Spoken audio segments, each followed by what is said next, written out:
Hello and welcome to Let's Review and week 3 of Winter Wolves month.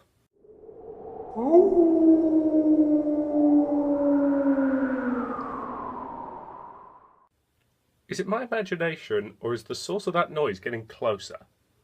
I do not believe that it is your imagination. Well, that's reassuring, I think. Anyway, Spirited Heart. It's been a little while since I played a full-on life/dating sim, so I figured, what the hell, I'd give this one a go. And is it any good? Well, let's start the way we always do, with the gameplay. The gameplay of Spirited Heart is primarily about dice. No, I am afraid I am not kidding. The majority of your interaction with Spirited Heart takes place through this screen. From here we can access our character sheet to see our various attributes and skills, as well as any titles that we may have unlocked. We can check on our relationships and see who we've met and how much we know about them and how much they care for us. We could also choose to relax to recoup both our health and our morale, which will go down, with different things costing different amounts of money. We can go to the training skills menu, which will allow us to spend money to increase skills, but obviously the higher the skill level is, the more money it requires to trade it. And finally we could select a job. Now we have two tiers of jobs. The basic jobs, which only require a base stat to be above 10 and will increase that stat as you do them. And then the advanced jobs, which will require 2 stats and will train a specific skill. So for example, if we wanted to become a soldier, we would need a strength of 50 and a stamina also of 50. If we wanted to be a cook, we would need 60 creativity and 40 concentration. Now I'll demonstrate how we would achieve the soldier here. So we would need additional strength because we already have enough stamina. So to build strength, we need to be a builder for a little while. From here, we are aiming for a goal of 6. Now we already have 1, and clicking on these will reveal each dice. So for example, if I click on that one, that gives us 3. Now, both of these revealed at the same time will almost certainly take us over. I've yet to see any situation where it doesn't. So that is good enough. That gives me a good result.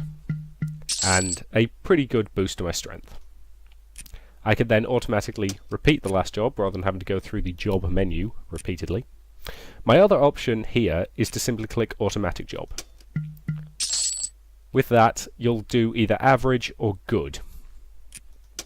And it's guaranteed to win, but it's also guaranteed not to give you a perfect score. The other thing that crops up occasionally is the need to pay the tax, which will take a decent chunk of your savings. In this case, it's 45%. On the easier difficulties, that amount is lower. It's usually between about 25 and 35%. So if we do automatic job, we have another boost to our strength. There we went over, so we won't get paid, but we might still get a boost to the attribute in question. Excellent. So we now have enough strength and enough, what was the other one I needed? Stamina was the other thing I needed to become a soldier. However, my health and morale are quite low, so I'm going to take a few weeks relaxing at home to build them back up. There we go. From here, I can become a soldier. You will notice that there is a different costume for each thing, it's a nice little touch. But again, the advanced jobs operate in exactly the same way as the base level jobs, except now I'm upping combat skill rather than one of my attributes.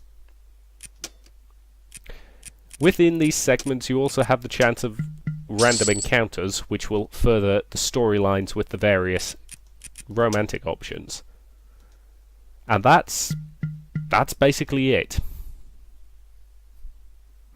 To be fair to the game, there are a wide variety of jobs on offer, each of which will increase a variety of stats and measures and various other things that will allow you to specialise well in different fields.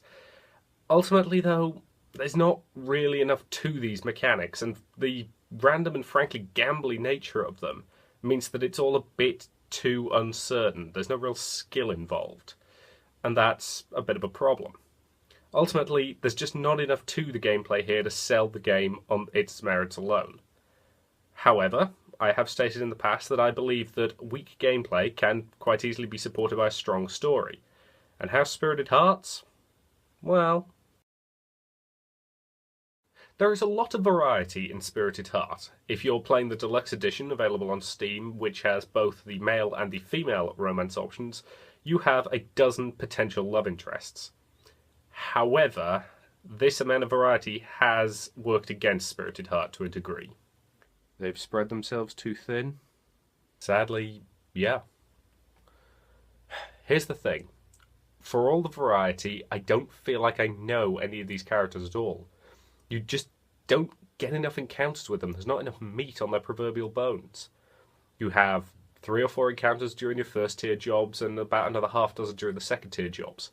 Once you get into a serious relationship with one of them, it peters out to nothing. The game actually ends when you get married.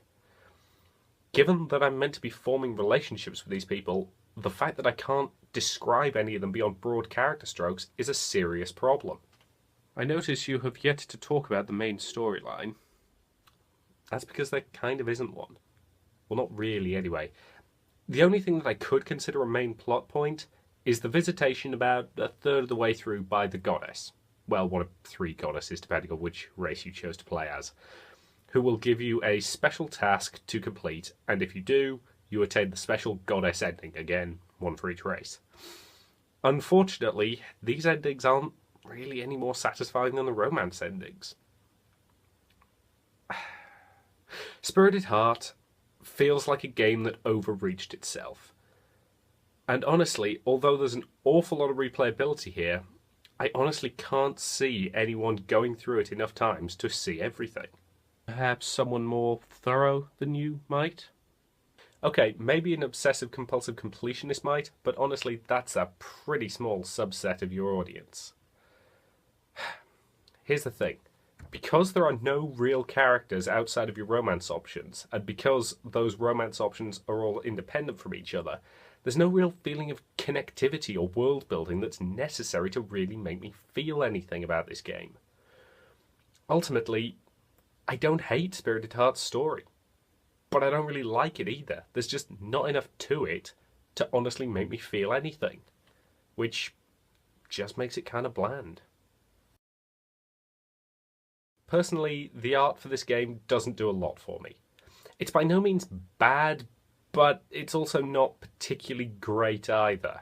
It's just kind of there. Though I will admit, I do appreciate the sheer amount of variety in the art, with different costumes for every job and variations for each of the 3 races.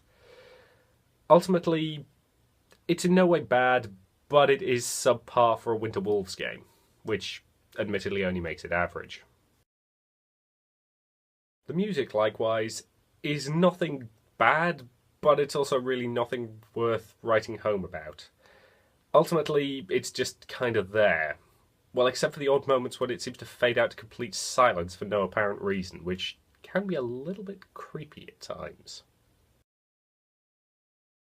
So, did I like Spirited Heart? Kinda. Should you buy it? Probably not. Here's the thing, there's nothing about Spirited Heart that I can point to and say that I hate, but there's also not enough here to recommend it at the price point. Ultimately, it's merely average, and if that's enough for you, fine, but frankly I've come to expect more from this developer. Next week, Winter Wolves month concludes with Always Remember Me. Now, if you'll excuse me, I want to go and make sure this place is actually wolf-proof. I'll see you later.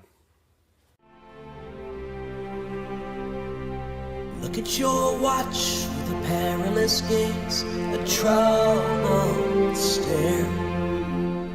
And when I ask, where do we go? Say you told